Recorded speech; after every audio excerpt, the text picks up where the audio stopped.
Rock কেটে হত্যা করা একটি বিশেষ সংগঠনের দীর্ঘদিনের সহিংস রাজনীতি চর্চার এক অবিচ্ছেদ্য অংশ। আপনারা দেখেছেন গতকাল খুলনায় যুবদলের একজন বহিষ্কৃত নেতাকে গুলি করে ও রক কেটে হত্যা করা হয়েছে। এই হত্যাকাণ্ড নিয়ে সামাজিক যোগাযোগ মাধ্যম বা জাতীয় গণমাধ্যম কোনো প্রতিবাদ লক্ষ্য করা যাচ্ছে না। এমনকি চাঁদপুরে খুতবা দেওয়ার সময় একজন ইমামের উপর নারকীয় কায়দায় প্রাণনাশের উদ্দেশ্যে হামলা করা হয়েছে। আপনারা জানেন রক কেটে হত্যা করা একটি বিশেষ সংগঠনের দীর্ঘদিনের সহিংস রাজনীতি চর্চার এক অবিচ্ছেদ্য অংশ। গতকালের দুটো ঘটনাই কিন্তু তারা জড়িত ছিল। বসুন্ধরা ডায়াপেন্ট এখন আরো উন্নত। এই হট এয়ার থ্রো টপশিট দ্রুত শোষণ করে সোনামণিকে দেয় কোমল অনুভূতি। পূর্বে কুয়েটের অনাকাঙ্ক্ষিত ঘটনার পেছনেও তাদের প্রত্যক্ষ ইন্ধন ছিল।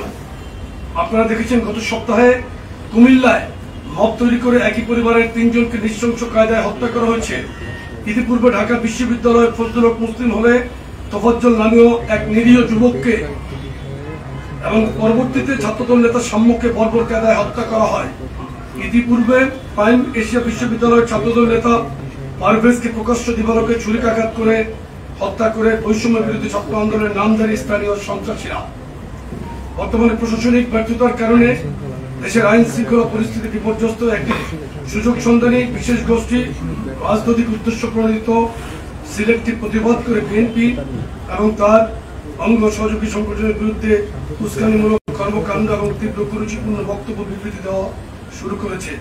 বাংলাদেশ জাতীয়তাবাদী দল বিএনপি ইতিমধ্যে দুষ্কৃতিকারীদের গ্রেপ্তার করে আইনের আওতায় আনতে সরকার প্রশাসনকে অসংখ্যবার অনুরোধ জানিয়েছে, কিন্তু সরকার ও প্রশাসন এক্ষেত্রে মারাত্মকভাবে ব্যর্থ হচ্ছে।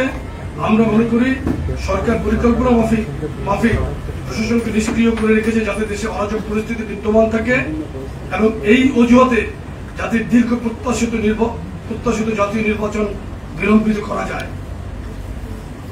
একটি বিশেষ গোষ্ঠী যারা নির্বাচনের মাধ্যমে গণতান্ত্রিক পদ্ধতিতে উত্তরণ চায় না, তারা এই সুযোগটি গ্রহণ করে বিএনপি এবং বিএনপি শীর্ষ নেতাদের বিরুদ্ধে সহিংসতা উস্কানি দিচ্ছে। তারা চায় দেশে আরো অরাজক পরিস্থিতির সৃষ্টি হোক।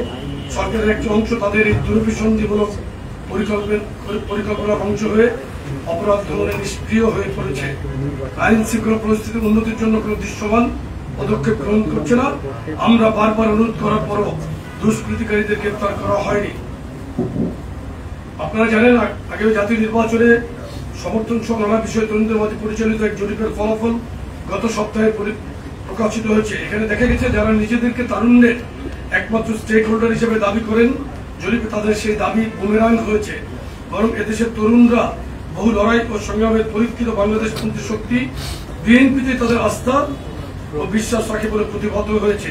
আগামীতে বিএনপিকেই এদেশের অধিকাংশ তরুণরা ক্ষমতা দেখতে চায় বলে জরিপের ফলাফল উঠে এসেছে। আমরা মনে করি এরপরই একটি গুপ্ত সংগঠন ও তাদের দিক নির্দেশনায় পরিচালিত একটি আনারি দলের নেতা কর্মীরা উদ্ভ্রান্ত হয়ে পড়েছে এবং নতুন করে নানা ষড়যন্ত্র ও ফন্দি ফিকিরে লিপ্ত হয়েছে। বিদ্যমান পরিস্থিতিতে আমরা মনে করছি সরকার ও আইন শৃঙ্খলা রক্ষাকারী বাহিনীর কঠোর হওয়ার কোনো বিকল্প নেই। আপনারা আইন শৃঙ্খলা পরিস্থিতির উন্নতি করবে কার্যকর পদক্ষেপ নিন। For more updates, follow us on Facebook, subscribe our YouTube channel, get the latest update on www.daily-sun.com.